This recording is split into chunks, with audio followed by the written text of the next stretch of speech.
Hello नमस्कार दोस्तों, welcome to my another video. I hope आप सब लोग बहुत अच्छे होंगे। आइए आज एक और टॉपिक बात करने जो हम बात करने वाले हैं लोन से रिलेटेड।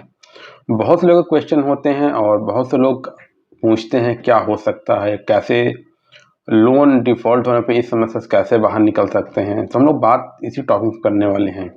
तो बहुत से लोग सेटलमेंट को लेकर बात कर रहे हैं, क्या करें, सेटलमेंट कर दें या सेटलमेंट करना ठीक रहेगा, सिबिल स्कोर इम्पैक्ट हो जाएगा तो क्या हो सकता है।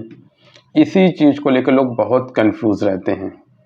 मेजर रीज़न क्या है, अगर सिबिल स्कोर इम्पैक्ट होगा तो क्या होगा, सेटलमेंट कैसे होगा, सेटलमेंट कितने पैसों में होगा, सेटलमेंट कितने समय के बाद होगा, सेटलमेंट करना सही होता है नहीं सही होता।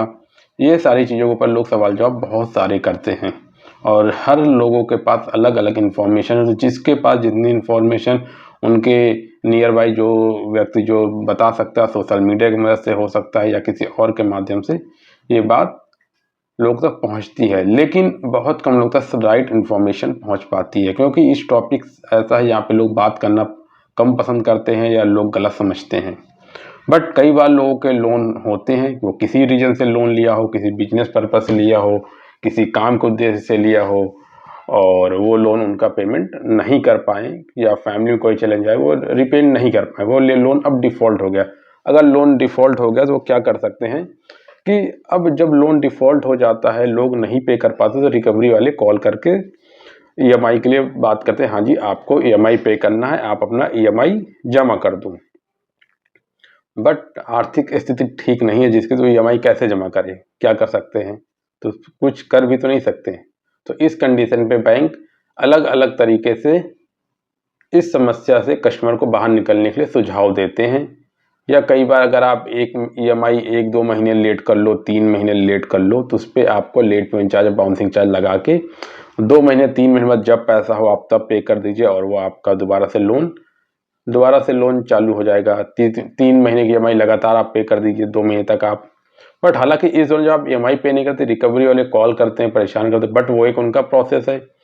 बट आपका भी प्रोसेस है कि आप पैसे जमा नहीं कर पा रहे, तो उनका तो काम है वो कॉल करेंगे। बट कई बार उस रिकवरी के दौरान कई बार हदें पार कर जाते हैं। कई बार रिकवरी का जो प्रोसेस है, जो आरबीआई की तरफ से गाइडलाइंस बनाई गई, वो ना फॉलो हो गए, कुछ डिफरेंट वे में वो कलेक्शन की चली जाती है चीज़ें, और जो कि वो गलत भी होता है। कई बार कुछ लोग जानबूझ के पैसा पे नहीं करते, कुछ लोग के जेन्युइन प्रॉब्लम होते हैं। तो इस जगह पे जेन्युइन प्रॉब्लम को पता कर पाना और जानबूझ के दो सिमिलर कंडीशन पे बड़ा समस्या हो जाती है कि कौन कस्टमर सही कर रहा है, कौन झूठ कर रहा है। इस तरीके से वो रिकवरी वाले सभी कस्टमर को एक तरीके से ट्रीट करना शुरू कर देते, जो कि गलत है। बट मैं बात कर रहा हूँ कि अगर आपका लोन हो गया, डिफ़ॉल्ट हो गया, अब आप सोच रहे हो मैं क्या करूँ, इस समस्या से कैसे बाहर निकल सकता हूँ, तो बहुत से लोग बोलते हैं कि हम सेटलमेंट करना चाहते हैं। हाँ, सेटलमेंट हो जाता है जब आपका 6 महीने लोन डिफ़ॉल्ट होते हैं लगातार, 6 महीने के बाद आपका केस राइट ऑफ होता है, तो उसके बाद 60 से 70% के डिस्काउंट पे आपके लोन सेटलमेंट हो जाते हैं। जहाँ पे आपका अगर 1 लाख का लोन है, वहाँ पे आपको 30,000 35,000 दे के आप उस लोन के समस्या से बाहर आ जाते हैं। ये दिखने में बहुत फैंसी और बहुत आसान लगता है कि हाँ, हम 30-35,000 दे देंगे और हमारा लोन ख़त्म हो जाएगा।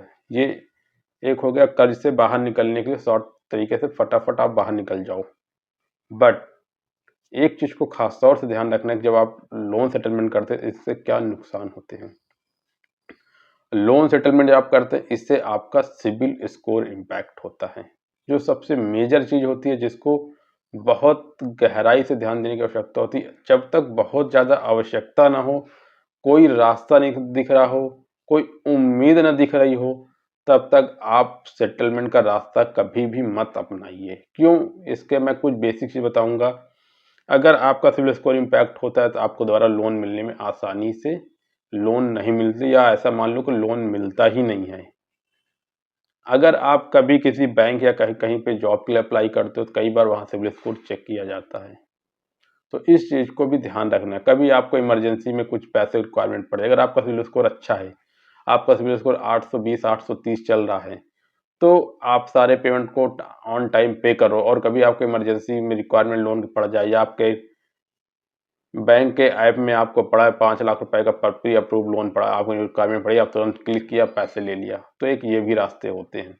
बट मैं दोनों साइड से लेके चल रहा हूँ कि अगर सेटलमेंट करोगे तो सिविल स्कोर खराब होगा, तो उसके क्या चीज़ें परिणाम है, सिविल स्कोर अगर आपका अच्छा तो क्या फ़ायदा है।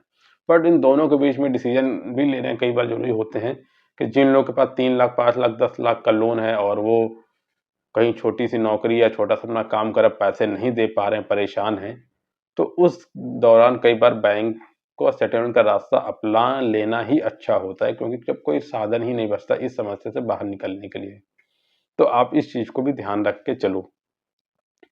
अगर आपको लगता है आपके पास पैसों की दिक्कत है, कोई आपकी मदद के लिए कोई नहीं है, आप इंडिविजुअल सारी चीज़ें मैनेज कर रहे हो और कहीं से पैसे का जुगाड़ नहीं हो रहा, रिकवरी वाले आपको परेशान कर रहे हैं, आप चंद पैसे कमा रहे हो, उससे आपके घर की ज़िम्मेदारियाँ हैं, तो इससे यही होता है कि आपको फिर अपना लोन को सेटलमेंट के माध्यम से थोड़े-थोड़े पैसे इकट्ठा करके, पूरा पैसा जब हो जाए तो इनको बैंकों को सेटलमेंट करा देना चाहिए और 60 से 70% का डिस्काउंट पे, और उसके बाद कभी-कभी 80% का डिस्काउंट मिलता है और आप उसके बाद एक साधारण जीवन जीना शुरू कीजिए और धीरे-धीरे जब चीज़ें ठीक होने लगें, जब साल, 2 साल, 3 साल जब आपकी कंडीशन दोबारा से सुधार हो, तो आप दोबारा से उन बैंकों का पैसा वापस करके अपना सिविल स्कोर को भी ठीक करा सकते हैं।